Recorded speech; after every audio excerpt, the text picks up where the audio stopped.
University, Senegal's top university in Dakar, has closed its doors indefinitely following the death of one of its students. The government says an investigation is underway to determine the circumstances surrounding the death of second-year dental surgery student Abdoulaye Ba. Rights groups have condemned the violence by security forces. There is growing frustration among young people who feel betrayed by a government they helped elect. And for more on this, we are joined on the line by Yankhoba SEYDI, an associate professor at the university. Prof, good afternoon and thank you for joining us on Africa Update. Thank you for having me. Now, how has the university community reacted to the death of Abdoulaye Ba, and what's the mood like among students and staff?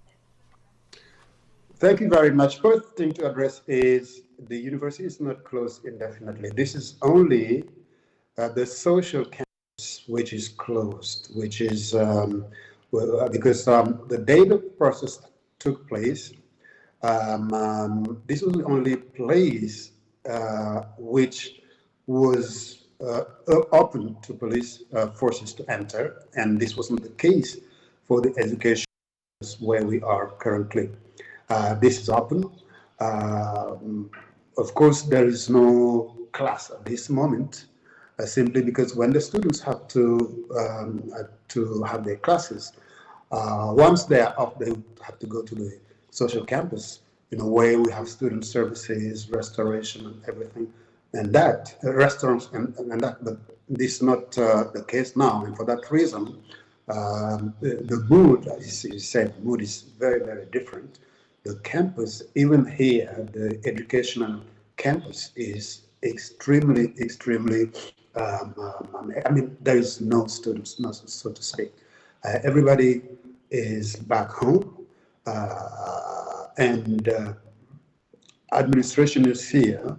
I have to acknowledge that the life that the campus used to have, it's almost dead. It is not living as it was the case only a week ago, and this is very sad.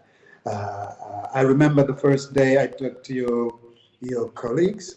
That was the day this Abdoulaye Ba passed away. The students declared that day a black day.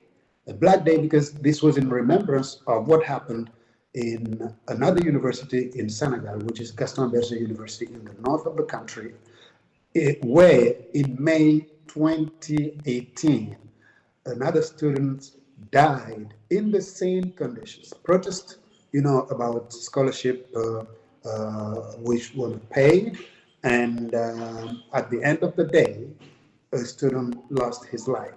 Now, that was back in 2018. And this year, the same, when this happened, the students said, okay, they will have to remember that black day, and then they will even join their friends, on the campus in the north of the country, and they decided not to have any demonstration.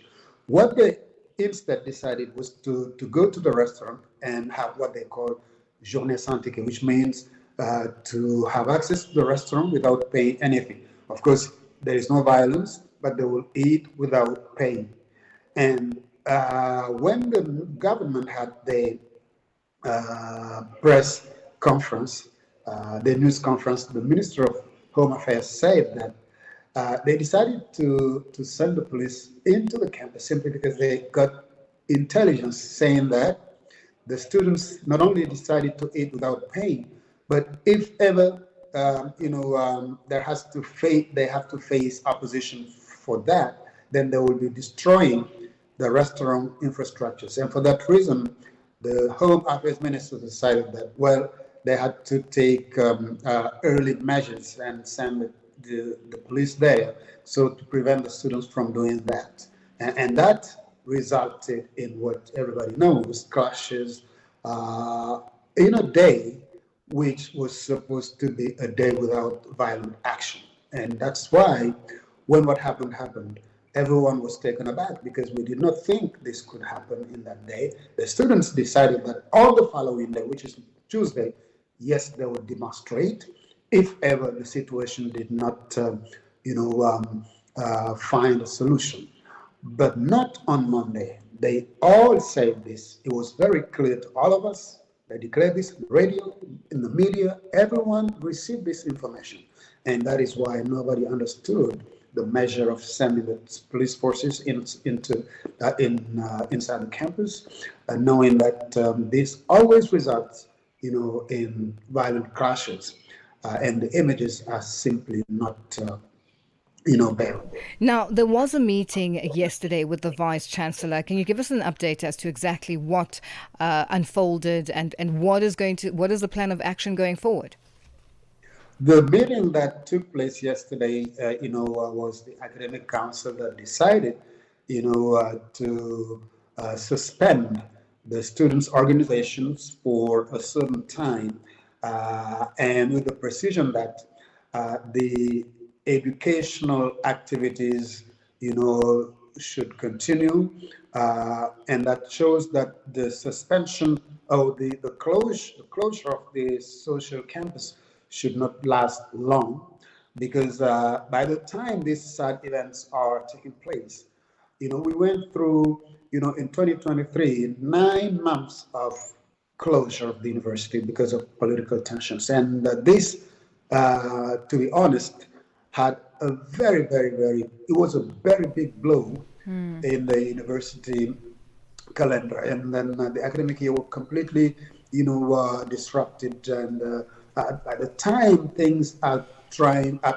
coming back to normalcy, these side events take place. And we don't want this, to look like what happened 2 years ago. And for that reason, everybody has to act in a very responsible way, so to avoid, the situations that we had to undergo last 2 years. Then, yes. Because of time, we are going to have to leave it there for today. Thank you so much for joining us on Africa Update. You're welcome. That was Yankhoba SEYDI, an associate professor at the university Cheikh Anta Diop in Senegal, one of the top universities in Dakar. Growing with Africa.